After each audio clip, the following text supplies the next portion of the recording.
YSR party నాయకుడు జగన్మోహన్ రెడ్డి గారు అధికారాన్ని అడ్డం పెట్టుకుని మా దళితులు, మా అక్కలు, మా తమ్ముళ్ళు, మా చెల్లెళ్ళు అని చెప్పి అధికారంలోకి వచ్చి అధికారం వచ్చిన తర్వాత ఒక దళిత బిడ్డను మరి కారు డ్రైవర్ని ఎమ్మెల్సీ అనంతబాబు మరి సంపి డోర్ డెలివరీ చేస్తే అధికారం నుండి కనీసం ఒక క్రమశిక్షణ చర్య కానీ ఏమి కూడా తీసుకున్నటువంటి వ్యక్తి జగన్మోహన్ రెడ్డి గారని కూడా క్లియర్గా కనపడుతుంది. అదేవిధంగా ఈ రోజు చూస్తే కూటమి ప్రభుత్వం వారు మరి చంద్రబాబు నాయుడు గారు కానివ్వండి, పవన్ కళ్యాణ్ గారు కానివ్వండి, మరి వాళ్ళు ఈ రోజున ఎక్కడ ఏది జరిగినా కూడా కులాలకు, పార్టీలకు, మతాలకు అతీతంగా ఎక్కడ అన్యాయం జరిగినా కూడా కనీసం తెలుగుదేశం పెట్టిలో కూడా తప్పు చేసినా కూడా శిక్షించే విధంగా కూటమి సభ్యులు చేసినా కూడా పార్టీ నుండి క్రమశిక్షణ చర్యలు తీసుకుంటున్నాయి.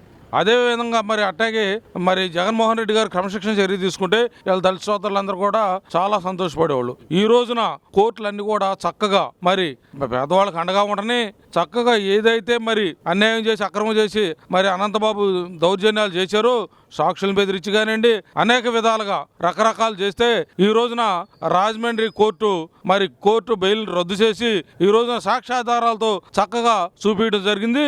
మరి ఇలాంటి చర్యని మరి కూటమి ప్రభుత్వాలు ముందుగా ఉండి మరి చక్కగా తీసుకున్నందుకు కూటమి ప్రభుత్వానికి ప్రత్యేకమైన ధన్యవాదాలు తెలియజేస్తున్నాం. అలా దుర్మార్గం ఆ రోజున ఒక ఎస్సీ క్యాండిడేట్ని మరి డోర్ డెలివరీ చేస్తే ఎమ్మెల్సీ గుండా అనంతబాబుని క్రమశిక్షణ చర్య కనీసం అతను పార్టీ సభ్యత్వం రద్దు చేయడం కానీ, ఎమ్మెల్సీని రద్దు చేయడం కానీ చేయకుండా మరి ముఖ్యంగా పాలాభిషేకం అతను బయటకు వస్తే, జైలు నుండి బయటకు వస్తే పాలు మరి పూలు ఈ రకంగా చేశారంటే ఎంత దుర్మార్గమైన చర్య కూడా ఆ గవర్నమెంట్లో ఏ రకంగా ఉందనేది కూడా మనం అర్థం చేసుకోవాలా. అంటే హత్యలు, మానభంగాలు జైలుకి చేసి వస్తే కమ్మగా పాలతో అభిషేకాలు చేస్తూ పూలతో మరి చక్కగా వాళ్ళకి విరజల్లుతూ స్వాగతాలు పలుకుతూ ఈ రకంగా చేయడం చాలా దుర్మార్గమైన చర్య. అందుకని దళిత సోదరులందరూ కూడా గమనించాలా. కూటమి ప్రభుత్వం దళితులకు అండగా ఉంటుంది. చక్కగా మరి ఏ అన్యాయం జరిగినా కూడా ఎమ్మడే స్పందిస్తున్నారు. అందుకని ఈ రోజున కూటమి ప్రభుత్వాన్ని దళిత సోదరులందరూ కూడా చక్కగా కట్టుబడి ఉన్నారని కూడా తెలియజేస్తున్నాం. ఆయనకి ఏంటంటే వెనకమాల వైఎస్ఆర్ పార్టీ జగన్మోహన్ రెడ్డి గారు వినోదనగా ఉన్నారు, నాకు ఇబ్బంది లేదు, నన్ను ఏం చేయరు అనే ఉద్దేశంతో ఉన్నాడు. కానీ ఈరోజు అట్ట లేదు.